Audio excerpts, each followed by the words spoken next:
Yes, you have a microphone. So I'll ask, because you guys talk a lot about your research projects, and okay, this is like my first time hearing about cognitive science, so I'm like kind of like interested, because recently I also learned a bit about neuroscience. Like I talked to some of the professors just now, I told them that I learned neuroscience like from Caltech online lectures about drugs in the brain. So when Professor, no, I can't remember what's his name, the one the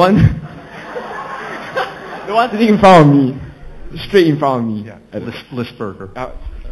Yeah, sorry, Professor Lisberger, he was talking about the synapses. That I could understand what he was saying about the neurotransmitters and also something like the GABA, some of the mechanisms.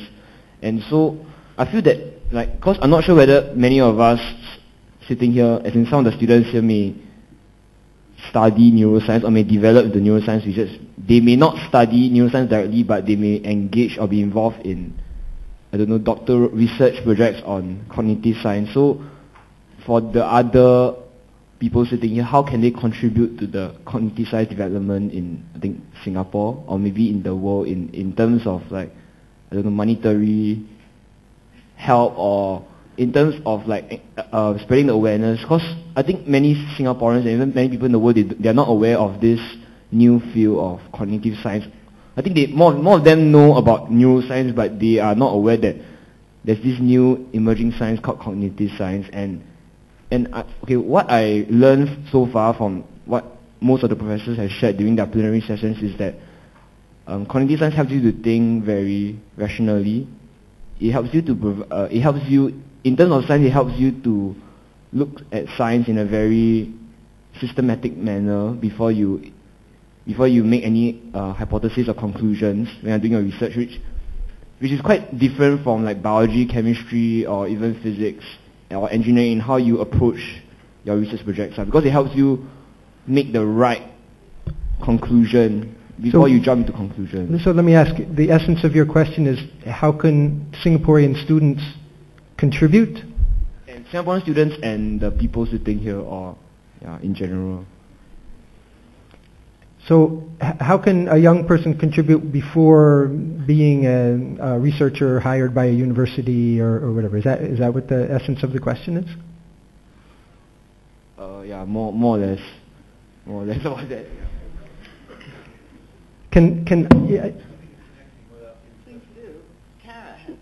Making a contribution without being a specialist. Yeah.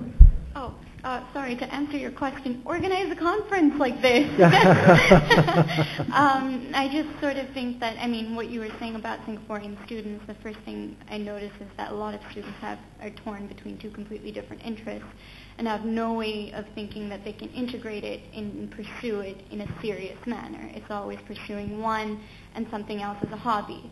And I think what I found in cognitive science is that you can pursue both interests, and I think as Professor Spelke was mentioning earlier, that it is a new field. But within the last few years, you're starting to have, like in universities, programs for cognitive music or cognitive sociology specifically. So I think the platforms for our generation, there's quite a few for us in terms of college majors, internship opportunities, and even trying to create something new, like organizing a conference or creating a blog or something about cognitive science just to show your interest. And I think that's one way the student community in Singapore can express it.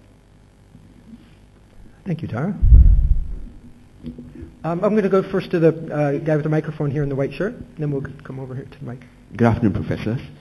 I noticed that none of you started off in cognitive science, as in all of you came in from another discipline, be it music or computer science.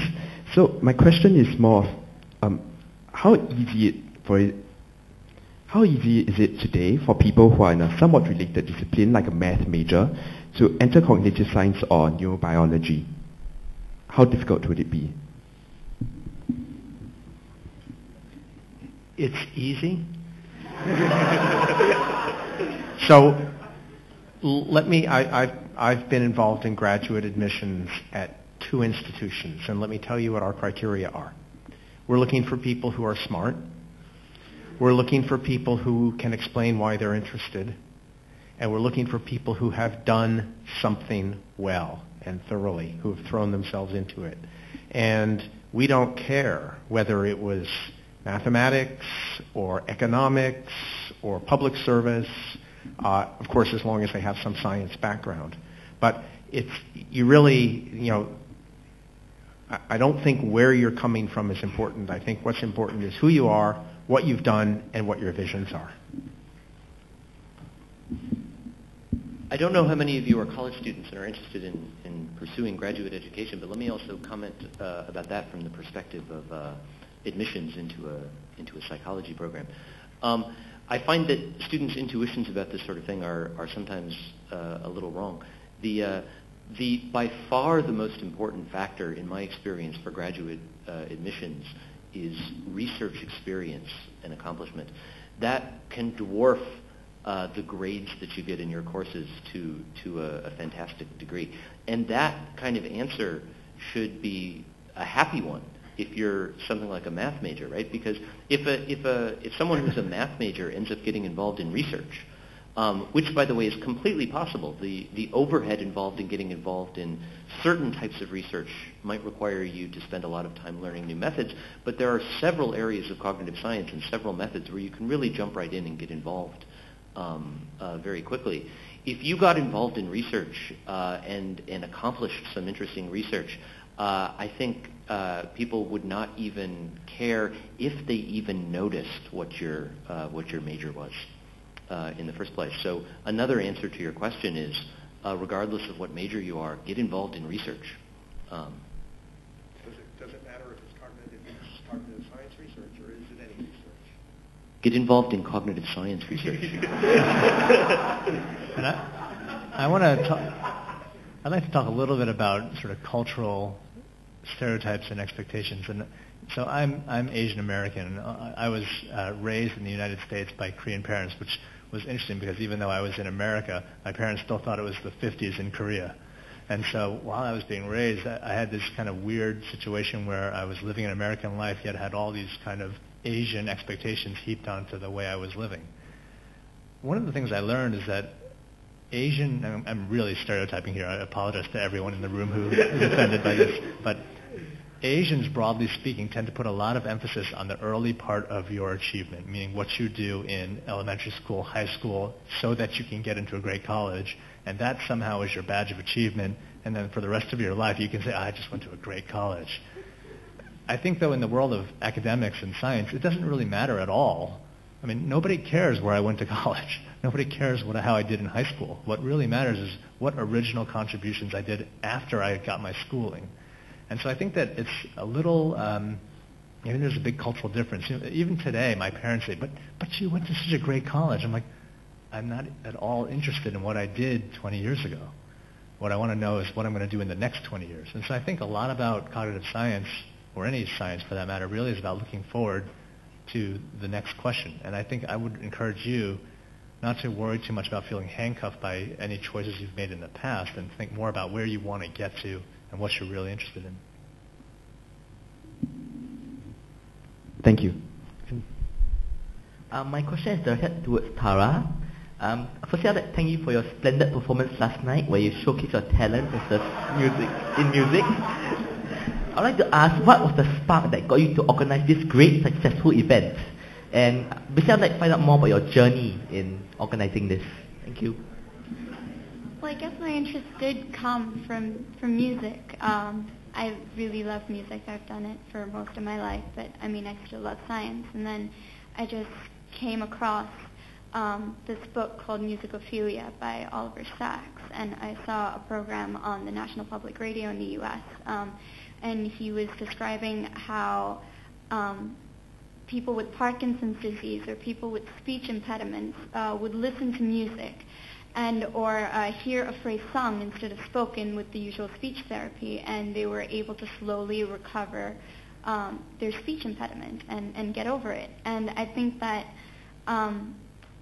immediately that caught my interest. And the more I look around me, the more I see how obvious the cognitive science influences are around us. You have Hollywood movies like Awakenings. You have constant New York Times bestseller books on phantoms in the limbs and things like that. And so the more I realized how surrounded I am by things in cognitive science, the more I realized how little I know about it and how much more I wanted to find out about it. So I took a a month internship at MIT 2 summers ago under Professor Schultz, my advisor. And so that was where I got the lovely opportunity to meet people like Professor Scholl in the summer of 2010, her friends like Professor Spelke, and through the community, after I moved to Singapore, the community I met, starting with Professor Dale Purves, Professor Bernard Tan, and of course Professor Wyse, I got to meet and get to know these fantastic professors. And I think that, I realized I don't know that much about cognitive science, but I think that organizing this event has helped me, and I think the entire committee, immerse ourselves in cognitive science for these 1.5 years of organizing. So it's been a brilliant experience, and thank you all for coming. Thank you. Thank you. We hope, by the way, that each of you will organize a cognitive science conference.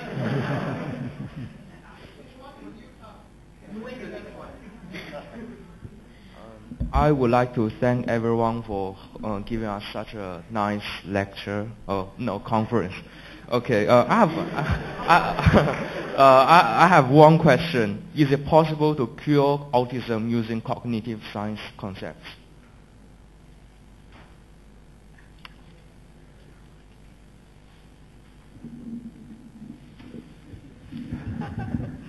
We hope so. My guess is, though, that like any disease, it's a phenomenon at multiple levels that will require interventions and research of many different kinds to better understand it. So cognitive science will contribute, and neuroscience will contribute to that. I still think that cognitive science and neuroscience are the same thing. Well, okay. So cognitive science, when it first started, was actually computer modeling and some degree of social psychology.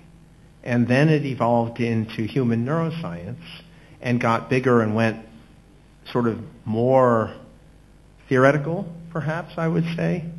And at the same time, neuroscience came up. And I'm not sure I know the answer to your question, but I think that combined neurobiology and cognitive science can indeed find a cure to autism. But I agree completely with Liz that it's a multifaceted disease that exists at many levels, and it's going to take a lot of different disciplines working together. I would add, as a physician, don't be naive about the differences between a patient who's sick in a hospital and what's taking place in the lab. There's a huge difference between the two. And I think they're in a way worlds apart, and that's why it's so important to have these two communities collaborating. Because if you're in a lab only thinking about the situation, you'll never really solve it. Whereas if you're only interacting with the patients and not going to the bench, you're also never really going to solve it. So I think you have to really think very pragmatically, but also theoretically and experimentally. Okay, thank you. Lehar, please. I wonder if I can just go back 2 questions and talk linking to Brian's point about getting involved in research and how to do that in Singapore.